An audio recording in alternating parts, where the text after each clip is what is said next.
Welcome into 5 Wide Fantasy. Today we're talking sell targets for your fantasy football teams as we head into week 4. These are players that you can sell high on, both at the running back and wide receiver position. I've got 4 of them for you guys today.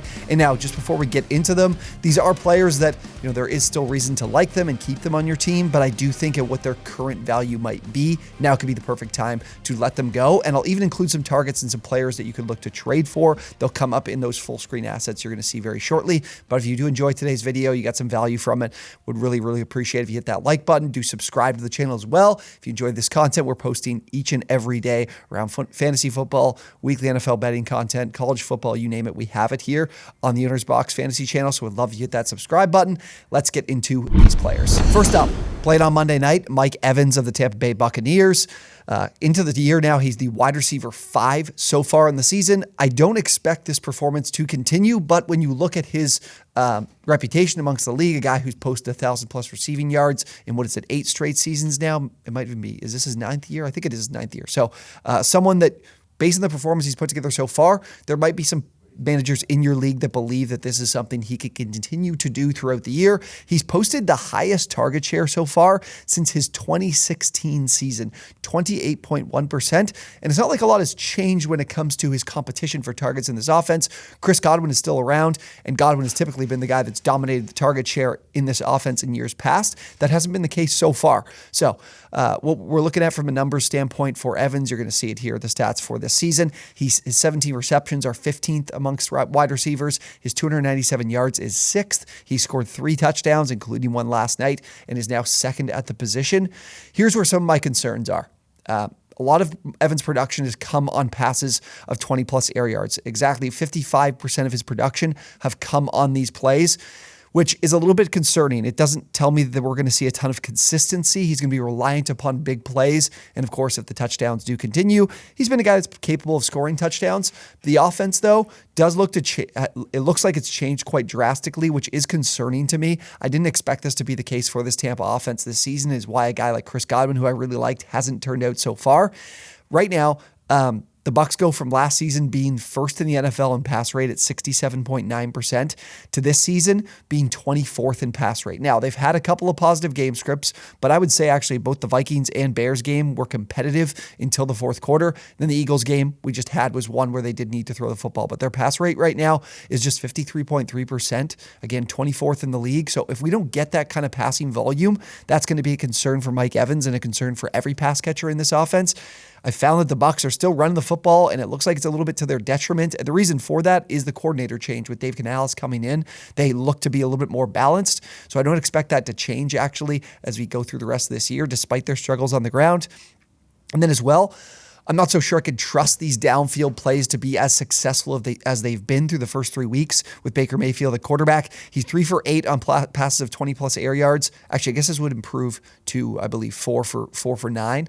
Was there? I don't think there was any other plays that were 20+ air yards other than that one to Evans. So he'd be 4 for 9 on the year because this isn't updated from PFF, the numbers that I have. But all those completions have come to only Mike Evans, like nobody else in this team. So Evans has been the beneficiary of being able to catch these targets, but nobody else in the team has been able to. Just a 37.5% completion percentage on passes of 20+ air yards.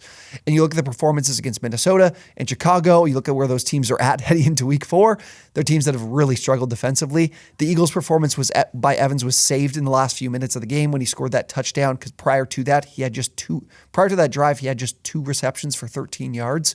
So I think Evans is a player that right now is performing at a really high level. You guys would have seen it before, some of the players you could trade for, or that I would recommend trading and getting for Mike Evans.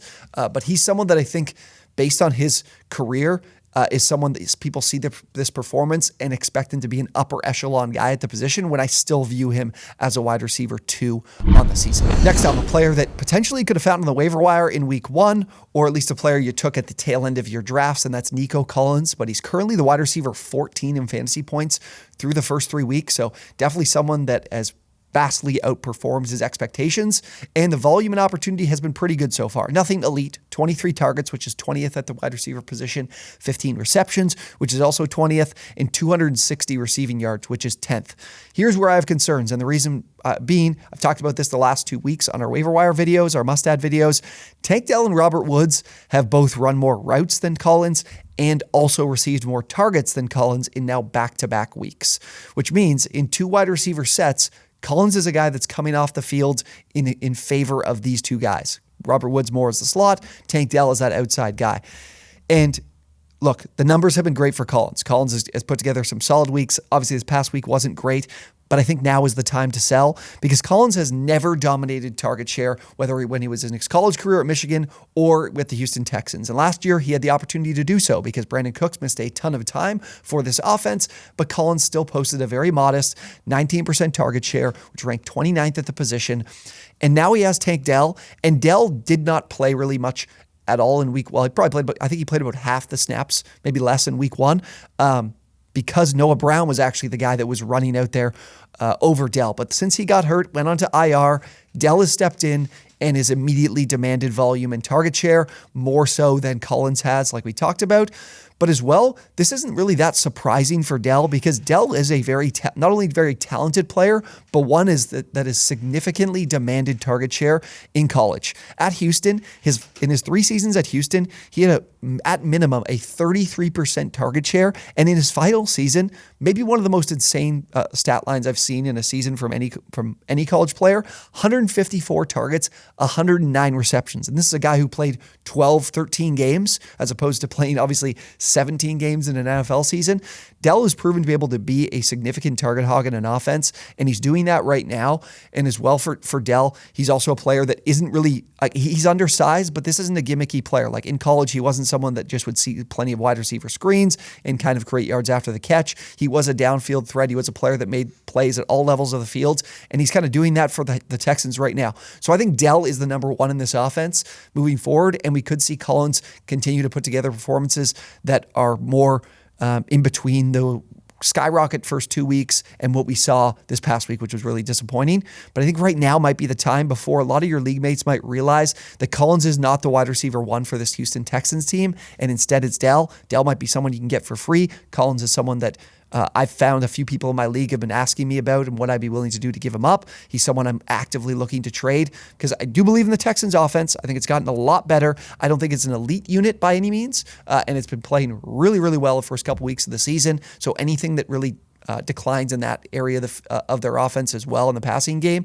will be a detriment to Collins. He's someone I'm definitely looking to sell, which might be at one of the highest points for him this entire season. Now I move to a couple of running backs. Brian Robinson of the Washington Commanders. He's currently the RB7 in fantasy points per game in half PPR formats. Now, Robinson's a player who's looked really, really good, and I think much improved. Like Robinson is a player that I've been really, really critical of in his first couple seasons in the league. I didn't think he had a lot of talent. Well, I guess last year, obviously dealing with the injury off the field with a gunshot, and he really didn't look like a very explosive player. But what I will say is he has looked a lot better. He's 16th in yards after contact per attempt. None of these are elite numbers, but they're way better than what they were last year. 5.4% breakaway run rate, which is 18th, and this is a guy who was not creating any explosive plays last season. 4.6 yards per carry, 16th, which is honestly also solid behind a really bad Commanders offensive line. Here's the deal, though. Robinson is a player that right now is performing at a top 12 level, but the usage is falling off. Week 1, the usage, I was like, wow, this is shocking. I'm very excited to see this. This is a player that if this continues, I'm going to be going and actively looking to buy because he was taking all the rushing attempts. Like Gibson wasn't really pitching in whatsoever, which I wasn't shocked by any means. A 19-3 advantage in week 1 in rushing attempts. But then I saw a 17-17 split in routes run between Robinson and Gibson. And I said, wow, if this is a player that can get on the field when game scripts are negative for this team, that's a player that I want to get a piece of. But that advantage has started to fall, has just consistently fallen off week after week. That advantage is going to remain in the rushing category. Robinson will be that early down guy. He's going to have the majority of rushing attempts. But like I mentioned, with things falling off, we saw this past week a 28-6 advantage for Gibson in routes run. So that's where I'm really concerned here. This is definitely not sustainable whatsoever for Robinson, even if he continues to be a pretty above average back when it comes to efficiency and being able to create some plays on his own. Behind this offensive line, I still think there's struggles, and this is a team that I still don't think is going to be very good. I think it's a solid team, but the matchups and the teams they're playing throughout the year are really not good, especially when you look at their division, when you look at the Eagles twice, when you look at the Cowboys twice. And then when you obviously, there's matchups coming with the Jets, the Niners late in the season too. The Jaguars have been really good against the run too. So I don't think Robinson can sustain this because I don't think he can continue to get the opportunities and the volume on the ground in this Eric Bieniemy coached offense. And if he's not going to be on the field as a receiver, then there's just no situation where Robinson can maintain his performance so far. I do think this is a prime time to sell him as the Commanders, coming off of weeks against the Cardinals and the Broncos and then getting humbled by the Bills. This might be the time to sell before things really start to fall off for this Commanders team and they get into far too many negative game scripts where Robinson just can't perform, can't put together the type of volume he did in the first 2 weeks of the year. Our last running back here and our last player is Travis Etienne. RB13 on the season. I want to be very clear here. There are issues that I have with Etienne being able to be one of the top backs in fantasy football this season. This does not mean you absolutely have to sell him. He is a player that I think right now, the running back landscape looks really, really bleak. I want you to pay attention to some of the guys that I listed that are players that you could trade him away for, because Etienne is still going to be someone who gets opportunity, but there's a couple things that keep him from being an elite back for the rest of the season. So off to a really solid start. 49 rushing attempts on the year, 5th at the position, 205 rushing yards, 10th at the position. One thing that is missing, and one thing that we didn't see missing last season, efficiency. He has a 3.3% breakaway run rate, which is 29th amongst running backs, and he's averaging just 4.2 yards per carry, which is 25th. That's not something we saw from Etienne last season. The Jags are having some troubles with their offensive line, especially with Cam Robinson out. When he comes back, maybe that'll improve, maybe that'll get better. I do think Etienne is a guy that can create explosive plays, but on a down-to-down basis isn't the most efficient. What's also good to see, he's pitching in as a receiver. Zay Jones missing last week, I definitely think has an impact for Etienne in his receiving profile. When he's back, that will take away some of those opportunities. We saw Evan Ingram have a bit of a breakout game, but 12 targets, 7th at the position, 11 receptions, 5th at the position, and 79 receiving yards, also 5th at the position. So he's on pace to post over 50 receptions, and that is a great recipe for fantasy running backs. If you can post over 50 receptions, you get a good chance of finishing as a top 12 guy. But in order to be in this elite category, you need to score touchdowns. And I don't think Etienne's going to be able to do that. As we've seen early on in the season, Bigsby already taking over as that short yardage and goal line back. So far, we've seen 3 inside the 5 rushing opportunities or attempts made by the Jaguars, all of which have gone to Bigsby, and Bigsby has done a great job converting those opportunities, 2 touchdowns on those 3 carries. Meanwhile, Travis Etienne hasn't had a single one of those. He has had a couple of red zone rushing attempts, but they haven't been inside the 10 or inside the 5, and that's a problem because this is a guy that we're now relying on who has to create explosive plays, which he hasn't been doing quite yet, to be able to score those touchdowns. He's got to score them outside the 10-yard line, so he's got to be very efficient to be able to do so.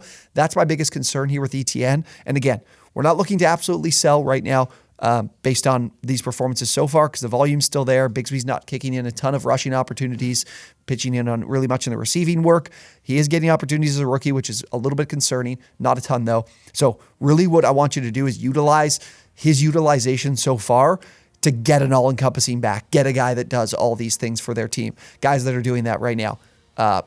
DeAndre Swift, coming off of this past week too, I'm pretty convinced that he's going to be an all-encompassing back for the Eagles. Been running really efficiently behind this crazy good offensive line and someone that's still getting those inside the 5 opportunities as well.